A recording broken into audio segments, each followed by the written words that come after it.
positives, looks like a little bit more comfort. Yeah. Yeah? Yeah. Not sounding so confident when you say that, yeah. I wasn't confident in that. Okay.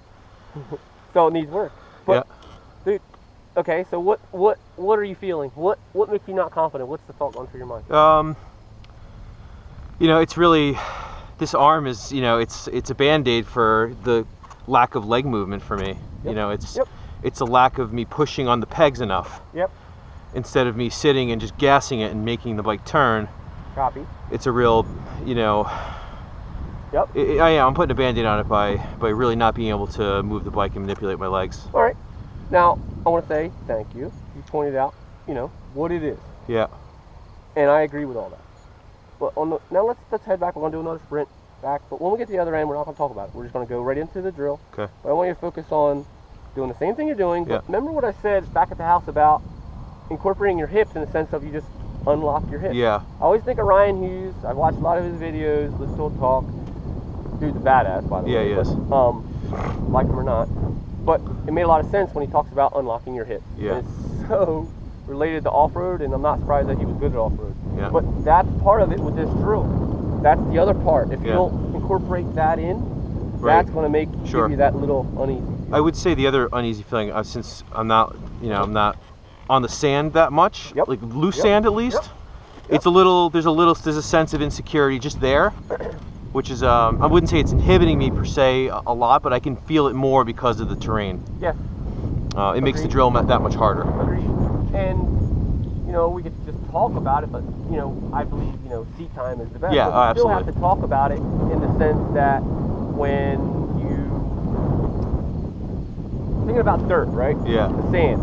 You have to figure out what works. Yeah. What works where. Okay, so it's all sand. Okay, you're coming in, you let off. When you let off, it's all sand. It's like hitting the brake. Yeah. So if that's like hitting the brake, right? Yeah. A lot of times, what people will do is they brake just as hard as they would in normal surf. Right. I know I'm bringing brakes into it. Yeah, sure. But here, just think about your momentum driving in. So when you let off, that drive behind it. Right. And understand that if you got to get on the apex. I'm sorry. Dude, that'll make the bleeper real. You got to get on the gas at the apex. Yeah. Where we're still in that habit of not. So that's the other part. Right. But the other part is, I believe, in my opinion, your knees still need to go more forward. Okay. More in a forward position. Okay. To get weight on the front end to help that thing drive. And I'm going to get real scientific, I guess, dirt bike scientific for a second. Think about that. If the bike's leaned this way, right? Yeah. Okay. So I'm going in and I've actually pushed on the handlebar to make the bike lean. Or actually, it's not a little bit push on the handlebar. It's more my knee. Yeah. When I said that, knee. So the bike's laid over. And now this is the point where I came this way. Now the front wheel's changing direction that way. Right. So I want traction. What happens is people go back off the front end and give it gas. The front end just pushes. Yeah. When actually what needs to happen, but people are scared to do, is your knees need to go forward. So these knobs are making contact when the bike's laid over and getting traction. Right. To make the bike go. Right. Follow what I'm saying? I do. So that's why I'm real adamant about the bend the leg thing. Right. You know what I mean? Yep. Okay. All right. Over there on the sprint.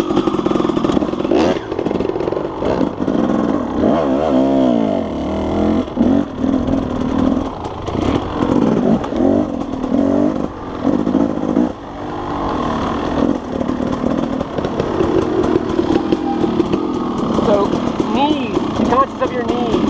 Still no brake, but conscious of your knees. Okay, got it. All right? Yep. You don't even have to stop at the other end, just jump right into the drill. All right, got it. Yeah.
Why do you shake your head?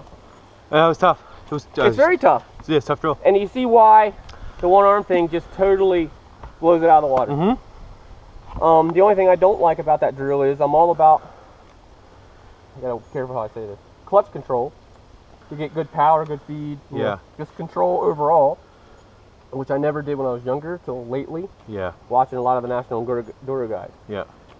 There's more to that than just turns, but it doesn't allow me to focus on that. So that's another way. Another thing is when you're doing just something like having cones set up.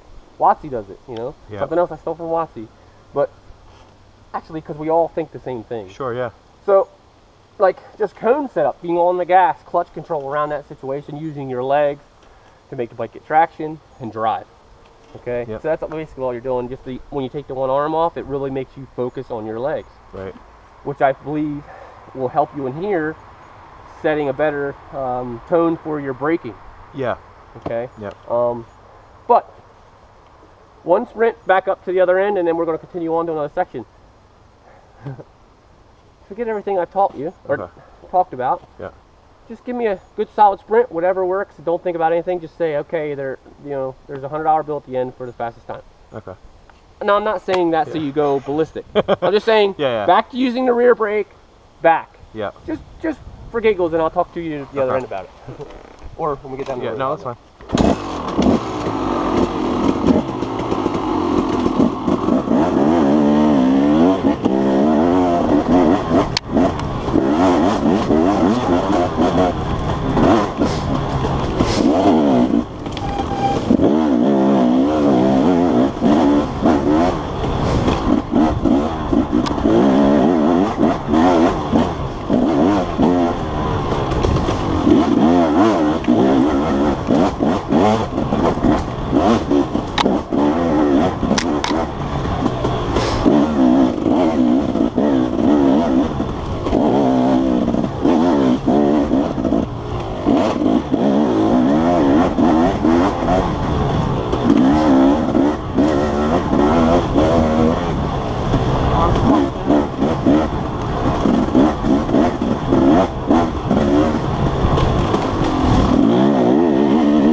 I'm so pumped in that drill. Holy cow. Okay, you're pumped. You're pumped right after the drill? Yeah, I think during the last drill. Okay. Where? I mean, arm pump? Yeah. Okay. Only my right arm. Yeah. Well, common, but the thing is, think about it. Because now, one of the hurdles you need to overcome is loosening that grip. Yeah.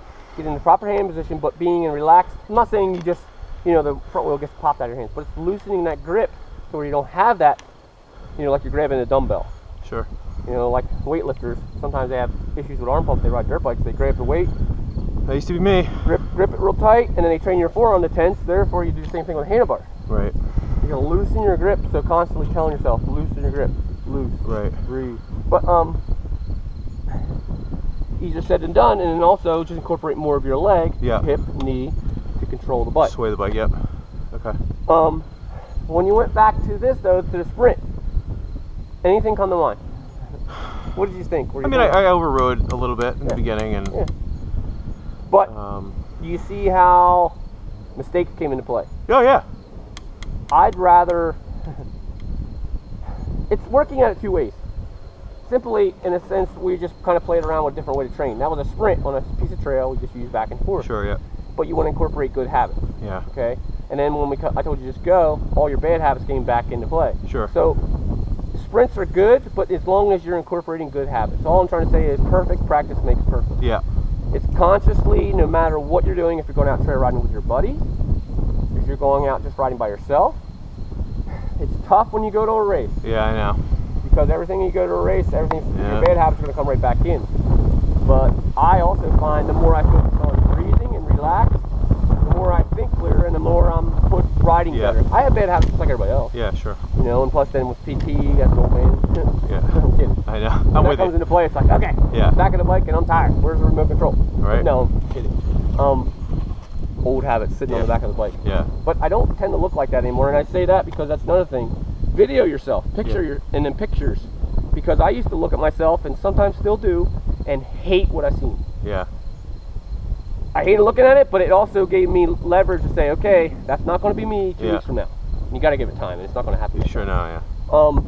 But incorporating good habits, if you're going trail riding, you're back to what I was saying, buddies, whatever you're doing, just conscious, because a lot of it's muscle memory. Yeah. If you just go focus on going riding hard, all your old habits will come right back in. Okay. Got it. And the story I always tell people is I had a guy years ago, and enduro guy, solid B level at that time. I think he might finally be an A rider now, and I don't mean that disrespectful, because it was he had a family and whatnot. Yeah. It's tough. Yeah. Came to me, understood everything, bad habits and everything, but he understood everything to where he seen the carrot that was there, you know, like I could do this, but I got to practice at it. Yeah. Seen him at a race like a month later. So how are things going? Well, and he had this guy that he rode on his numbered enduros, and he also practiced with him. And he was right there. Yeah. They were inseparable. Yeah. Practice or enduro. Mm. So I'm like, well, what happened? He's like, well, when I went back trail riding with the guy, his buddy, and started trying to incorporate stuff that you taught me, he was pulling me. And I got frustrated with that, so I just started going back to old habits and sucked in right behind him and whatever, Right. here's Yeah. that. Yeah. I'm like, dude, I appreciate your honesty, but understand that here's what happened. You've got to give that muscle memory deal a chance to take a hold. Yeah. It's not going to happen like that. And a lot of times when we change things, we're actually going slower. Yeah. So that's why it's perfect to do it in the winter. I feel it, yeah. Winter time. Yeah. So it's kind of cool. Yeah. Understand, give it time, just keep going after it. And it don't happen overnight. No, yeah. We're gonna go up the road. There is a small piece of trail. It's parallel to the road, so we don't have to ride the whole up the side of the road. Okay. And Mike's Pit is what we termed it, because Mike and I did a lot of training there. Mike did a lot more training there than I did. We're very lucky. Yeah. But we're gonna play with some drills there. Okay, awesome. Okay. Yep. Don't let me forget about your stag and all that. Yeah, okay.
I don't want to follow this time. Like I said, it's just a little trail section.